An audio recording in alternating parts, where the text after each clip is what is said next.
हमारे है प्रिय चंदा नायक जोहार चंदा नायक जोहार चंदा నాయకునికి వీడుకోలు తెలుపుతూ చందా నాయకునికి జ్వాలి అమ్మకు ఈ రోజు చందా నాయకు ఓ నేస్తమా నేను వెళ్ళిపోతున్నా నేస్తమా ఇల్లు పైలము మన పిల్లలు పైలము బంధువులు పైలము బయలుగాం పైలము అంటూ ఇక్కడ ఎంతో మంది అక్క చెల్లెలు ఉన్నారు.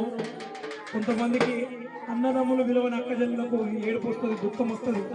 ఎందుకంటే తల్లిదండ్రులు పోయిన తర్వాత అన్నదమ్ములు చాలా మంది కొంతమంది అమ్మల అక్కలను చూస్తలేదు. తల్లులకు చాలా దుఃఖం వస్తుంది ఈరోజు. మరి ఓ నేస్తమా నేను వెళ్ళిపోతున్నానంటూ జ్వాలి అమ్మకు చందా నాయకుడు చెప్పి వెళ్ళిపోతున్నాడు. ఓ నేస్తమా